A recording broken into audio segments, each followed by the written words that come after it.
කිරි කලයකට ගොම බින්දුවක් කරනවා වගේ තමයි. නාලන්දෙන් තමයි මහේලවගෙන ආවේ කොච්චර හොඳයිද නාලන්දේ එහෙම කියන්නේ නැහැ. මේක ඉස්කෝලේ ප්‍රොටෙක්ට් කරන්නේ නැතුව ඒ පුද්ගල චරිත ප්‍රොටෙක්ට් කරන්න නෙමෙයි. මේ මට චිට්ටයක් ඇවිල්ලා තියෙනවා මේ සර් නාලන්දේ ගැන මොකද හිතන්නේ කියලා අහනවා. නාලන්දේ කියන්නේ පුතේ මගේ ඉස්කෝලේනේ. නෑ ඊනා වෙන්නේ.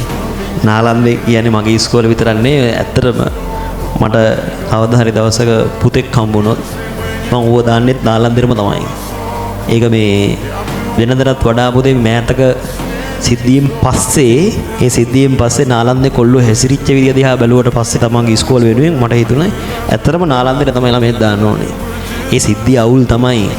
නමුත් ඒ සිද්ධියේ හුදකලා සිද්ධිය අරගෙන ඉස්කෝල් එකට අපහාස කරන්න හදන එක ඒක හරිය නින්දිතයි. ඒ කියන්නේ සිරාම සිද්ධිය තමයි මම දන්න විදිහට මේ දවස්වල මේ ට්‍රේන් එකේ එහෙම නාලන්දේ ඉස්කෝලේ යන කොල්ලොන්ට තම වයස්වල යාළුවෝ නෙමෙයි නිකන් ඔය ට්‍රේන් එකේ ඉන්න වැඩි හිටියොත් නිකන් පොඩ්ඩක් කෝචොක් දානවලු. ඒකෙන් ඉතින් ඒ පුද්ගල චරිත වලට හානි වෙන එකටත් වඩා බරපතල නාලන්දේට හානියක් වෙන එක. ඉතින් ඒකේ ඇත්ත කතාව ඉතින් අර කිරි කලයකට ගොම බින්දුවක් කරනවා වගේ තමයි. හැබැයි මාරදේ තමයි නාලන්දේ අතිබහුතරයක් කොල්ලෝ ඉස්කෝලේ වෙනුවෙන් ඉදිරිපත් වෙලා ඉස්කෝලේ නම රැක ගන්න මැදිහත් වෙච්ච එක මාරයි. ඒක මරු ඇත්තටම. දැන් අලුවෙන් අර කට්ටිය එකතු වෙලා ඉන්නවා පුළුවන් තරම් ඒක ඉස්කෝලේ ප්‍රොටෙක්ට් කරන්න. නැතුව ඒ පුද්ගල චරිත ප්‍රොටෙක්ට් කරන්න නෙමෙයි.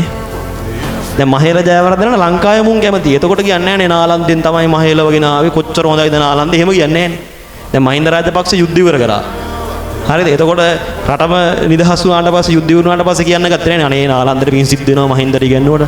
එහෙම නැහැ. හැබැයි පොඩ්ඩක් ආර්ථික අර්බුදයක් ඇවිල්ලා කෙලවෙනකොට අම්මට කියන්නේ එතකොට තමයි තොපේ උන් තමයි රටට කෙලිය කියලා අපිට බනිනවා. හරිද? දැන් සරත් ගුණපාල වගේ ළමයි නාසාවේ ඉන්න විද්‍යාඥයෝ. නාලන්දෙන් බිහිවෙච්ච නාසාවේ ඉන්න ඉහළම පෙළේ විද්‍යාඥයෝ. එතකොට කියන්නේ නැහැ නාලන්දේ ඔයාලා මාරයි ලෝක පූජිත විද්‍යාඥයෝ බිහි කරා. එහෙම නැහැ. ඒක නිසා මේ නාලන්දේ ඉස්කෝලේ යන යාළුවෝ ඇති මට පන්තිත් ඇති. ඒ උන්ට පුත් කියන්න එපා. ඉතින් හරිද? එහෙනම් මට මොන හරි කිව්වා වගේ නේ පුතේ. ඒකින්ද උන්ට පුත් කියන්න එපා. ඒකින්ද මේ තනි පුද්ගල චරිත වලින් ඉස්කෝලේම ඉන්න බෑ. ඇත්තටම සුපිරි.